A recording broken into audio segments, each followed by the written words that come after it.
Assalamualaikum warahmatullahi wabarakatuh. Bertemu dengan saya Ririn Hasbianti, GPAI SMP Negeri 1 Pacitan, calon guru penggerak angkatan 5. Nah, kali ini kita akan berbagi tentang refleksi tugas koneksi antar materi 1.2.A8. Model refleksi yang kita pakai menggunakan 4P: peristiwa, perasaan, pembelajaran, dan penerapan ke depan.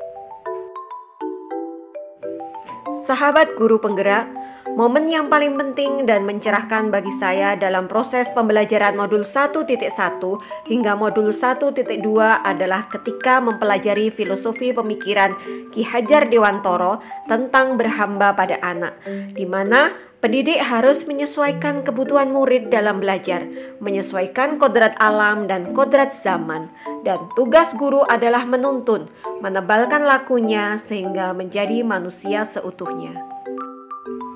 Yang kedua, memahami bagaimana manusia tergerak, bergerak, dan akhirnya menuntun kekuatan kodrat manusia untuk menggerakkan. Momen yang paling menantang bagi saya dalam proses pembelajaran modul 1.1 hingga modul 1.2 adalah ketika berusaha memahami eksplorasi konsep dan mengerjakan tugas-tugas di LMS. Tugas paling menantang adalah di ruang kolaborasi. Di situ kita harus mengerjakan tugas bersama teman satu kelompok, kemudian mempresentasikan hasilnya dengan tenggat waktu hanya sehari. Kaitan antara modul 1.1 dan 1.2 yang saya pahami adalah tujuan pendidikan berhamba pada anak, menuntun segala kodrat yang ada pada anak agar dapat mencapai keselamatan dan kebahagiaan setinggi-tingginya baik sebagai manusia maupun sebagai anggota masyarakat. Dalam proses menuntun dibutuhkan peran pendidik yang mempunyai nilai-nilai reflektif, mandiri, kolaboratif, inovatif, dan berpihak pada murid. Ibarat tukang kebun, guru yang merawat tumbuhnya nilai-nilai kebajikan di dalam diri murid-muridnya. Saat momen ini terjadi, saya merasa seperti manusia merdeka dan terbebaskan. Selama ini, saya merasa selalu di zona nyaman. Namun, saya menyadari bahwa ada yang salah dan kurang dengan pembelajaran saya. Tapi saya tidak tahu harus mulai dari mana untuk memperbaiki kesalahan dan kekurangan dari pembelajaran saya.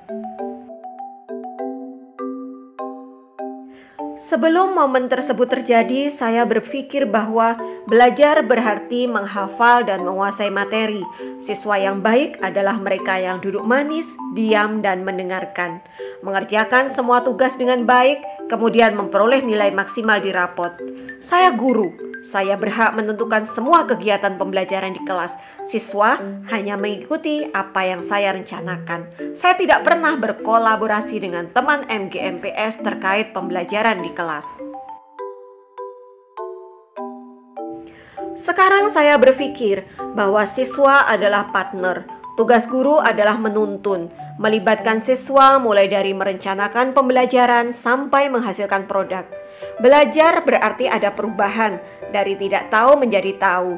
Tidak hanya sekedar menghafal materi, tapi ada banyak kecakapan hidup yang akan menjadi pengalaman bermakna bagi siswa.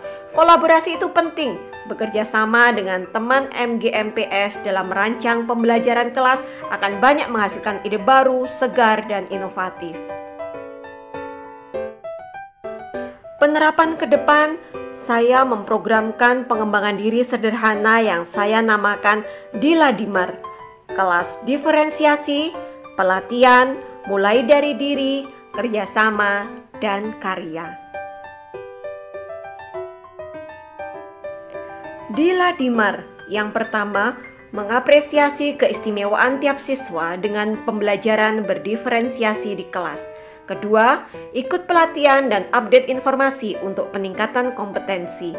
Yang ketiga, mulai dari diri, mulai dari nol, menebalkan proses reflektif saya.